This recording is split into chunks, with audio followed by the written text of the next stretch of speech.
Hello friends, আজকের আমার recipe হলো পটলের ভর্তা। তোমাদের সামনে একটি সুন্দর একটি নতুন রেসিপি নিয়ে হাজির হয়ে গেলাম।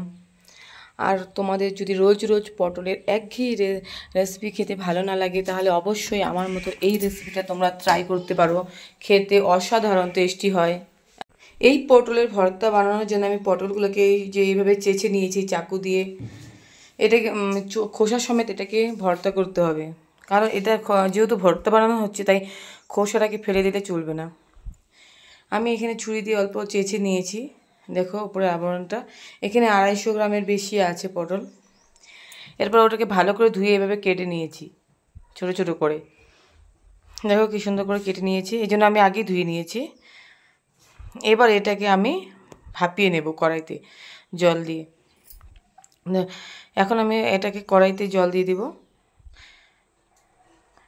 তারপর আমি এই খোসা সমেত পটলগুলো এর মধ্যে দিয়ে দেবো। আর খুব সামান্য পরিমাণ জল দিতে হবে, বেশি জল দেওয়া যাবে না। তারপর এটাকে আমি ঢাকনা চাপা দিয়ে মাঝে মাঝে নেড়ে নেড়ে চেড়ে দেবো। এইভাবে আমি 6-7 মিনিটের মতো এটাকে ভাপিয়ে নেব। এটা ভাপাতে মোট আমার 6 থেকে 7 মিনিট টাইম লেগেছে। আপনারা এইভাবে এটাকে বানাবেন, এইভাবে কেটে কেটে কুচি কুচি করে তারপর এটাকে তৈরি করবেন। এখন আমি দেখছি সমস্ত পটল দিয়ে দেওয়ার পর এটাকে আমি ঢাকনা চাপা দিয়ে দিলাম। মাঝে মাঝে আমি ঢাকনা খুলে এই যে পটলগুলোকে উল্টে পাল্টে দিচ্ছি। এই যে এইভাবে 5-6 মিনিট পরে দেখবে যে সমস্ত পটলের জলটা শুকিয়ে গেছে। যদিও কিছুটা জল থেকেও থাকে, তাহলে ওটা যখন পেস্ট করা হবে আর কি, বাটা হবে, তখন দিয়ে দেবে। আর যখন আমি পেস্টটা বানাবো ওর মধ্যে আমি কোনো রকম জল ইউজ করব না। এই যে আবার ঢাকনাটা তুলে নিলাম, দেখলেন।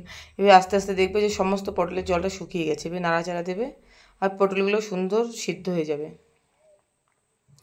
এভাবে বারবার করে নাড়াচাড়া দিয়ে নিতে হবে। দেখো সুন্দর জলগুলো কি সুন্দর শুকিয়ে গেছে। যে আমি এখন দেখে নিলাম পটলগুলো হয়ে গেল। 5-6 মিনিট বেশি রাখা যাবে না। এখন পটলগুলোকে তুলে নিচ্ছি। আমি দুবারই পটলগুলোকে পেস্ট করব। তোমরা চাইলে বাটা মশলাতে বাটতে পারো। আমি তো পেস্ট করে নিচ্ছি, আমার কাছে তো বাটা নেই, তাই আমি এখন পেস্ট করে নেব মিক্সার গ্রাইন্ডারে। এরপর আমি সেই কড়াইটা ধুয়ে ওর মধ্যে তেল দিয়ে দিলাম। এরপর এখানে আমি 5-6টা দিয়ে দেবো শুকনো লঙ্কা। শুকনো লঙ্কাটা দেওয়ার পর এখানে ফ্রাই করে নেবো। আর 2-3টে শুকনো লঙ্কা আমি তুলে রাখবো, এটা আমি পরে কাজে লাগাবো। এরপর ওই তেলের মধ্যে আমি দিয়ে দিলাম কালো জিরে। কালো জিরেটা ফ্রাই করে নেওয়ার পর এখানে আমি একটা গোটা রসুন ইউজ করেছি। এই গোটা রসুনটাকে আমি থেতলে নিয়েছি, থেতলে এর মধ্যে দিয়ে দিলাম। এরপর এর মধ্যে আমি দিয়ে দেবো পেঁয়াজ কুচি। রসুনটা যখন একটু লাল লাল হয়ে আসবে, ঠিক ওই টাইমে আমি এখানে পেঁয়াজ কুচি দিয়ে দেবো। আমি এখানে 2টো মিডিয়াম সাইজের পেঁয়াজ কেটে নিয়েছি স্লাইস করে। তো পেঁয়াজটা যত বেশি দেবে ভর্তা মানে টেস্ট অতটাই বেশি হয়। এখানে আমি 2টো মিডিয়াম সাইজের পেঁয়াজকে কেটে নিয়েছি স্লাইস করে। যে রসুনটা যখন একটু লাল লাল হয়ে আসে, ঠিক এই টাইমে আমি পেঁয়াজটাকে এখানে ছেড়ে দেবো। এই যে পেঁয়াজটাকে আমি এখানে ছেড়ে দিলাম। এরপর এটাকে নাড়াচাড়া করে নিতে হবে।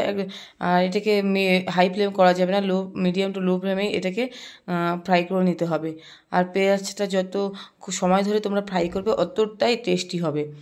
আমি এখানে একটু সময় নিয়ে এটাকে ফ্রাই করছি লাল লাল করে, কারণ এটা হিট বেশি দেওয়া যাবে না, তাই টেস্ট অত হবে না। এরপর আমি এখানে 3টে কাঁচা লঙ্কা চিড়ে দিয়ে দিলাম। এখন এটাকে ভালো করে সুন্দর করে নাড়াচাড়া করে নিচ্ছি। দেখো কি সুন্দর পেঁয়াজটা লাল লাল হয়ে আসছে। এইভাবে সুন্দরভাবে ফ্রাই করে নেবে। পেঁয়াজটা একটু সময় ধরে করবে, যত সময় দেবে ভর্তার টেস্ট অতটাই ভালো হবে আর খেতে অসাধারণ হবে। এই সুন্দরভাবে আমি ধীরে ধীরে এটাকে করছি, ফ্রাই করলাম। আর এটা এই রেসিপিটা বানাতে অতটাও উপকরণ লাগে না, একদম খুব কম উপকরণ দিয়ে হয়ে যায়, ঘরে থাকা উপকরণ দিয়ে। আমি এর মধ্যে সামান্য হলুদ গুঁড়ো দিয়ে দিলাম, ও দিয়ে দেব সামান্য লাল লঙ্কা গুঁড়ো। এরপর এটাকে আবার ভালো করে নেড়ে চেড়ে নিলাম। এরপর আমি দেখো এই পটলের যে পেস্টটা বানিয়ে রেখেছি, এই দেখো এটাকে আমি এর মধ্যে এখন দিয়ে দেবো।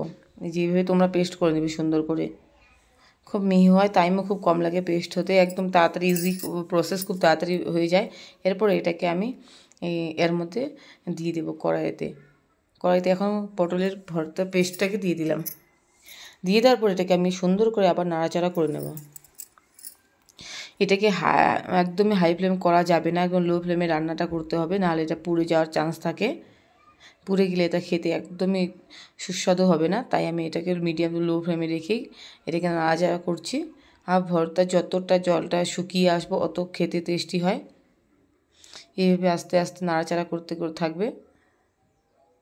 আর এটা হলে এক থাল ভাত এটা দিয়েই খেয়ে নেওয়া যায়, আর কোনো কিছু লাগে না, এতটাই টেস্টি হয়। তোমরা অবশ্যই এটা একবার বানিয়ে দেখবে। আর যদি তোমাদের আমার রেসিপিটা ভালো লেগে থাকে তাহলে অবশ্যই লাইক, কমেন্ট ও শেয়ার করতে ভুলো না, কিন্তু শেয়ার করে অন্যদের কাছে পৌঁছে দিও। এই দেখো আমি এটাকে কী সুন্দর ফ্রাই করে নিচ্ছি। ধীরে ধীরে এটা থেকে এক্সট্রা জলটা শুকিয়ে যাচ্ছে। এরপরে এর মধ্যে আমি সামান্য লবণ স্বাদ মতো দিয়ে দিলাম। তারপর লবণটা দিয়ে আবার নাড়াচাড়া করে নিলাম। এভাবে নাড়াচাড়া করতেই থাকবে, নাহলে লেগে যাওয়ার চান্স থাকে। দেখো কালারটা কি সুন্দর হয়ে আসছে ধীরে ধীরে। এরপর এর মধ্যে আমি দিয়ে দিলাম 1 চামচের মতো কাঁচা সরষের তেল। কাঁচা সরষের তেলটা দেওয়ার কারণ হচ্ছে এটা অসম্ভব টেস্ট হয় এটা দেওয়ার পর, সেই জন্য আমি এখানে কাঁচা সরষের তেল ইউজ করলাম, যেহেতু এটা ভর্তা সেই জন্য এর মধ্যে দিয়ে দিলাম কাঁচা সরষের তেল। এরপর এর মধ্যে আমি সামান্য চিনি ইউজ করব, এখানে সামান্য চিনি দিয়ে দিলাম। তোমরা তোমাদের স্বাদ অনুযায়ী চিনি দিয়ে দেবে। এরপর এটাকে আবার নাড়াচাড়া করে নিলাম সুন্দরভাবে। দেখো একদম কি সুন্দর ড্রাই হয়ে আসছে সে ভর্তাটা।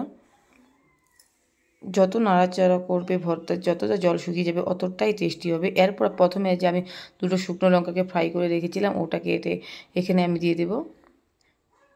এবার হাতের সাহায্যে ভেঙে এর মধ্যে দিয়ে দিলাম শুকনো লঙ্কাটাকে। দেখো কি সুন্দর হয়ে গেল ভর্তা। বাস আমাদের ভর্তা একদম রেডি, পটলের ভর্তা। অবশ্যই তোমরা ট্রাই করো।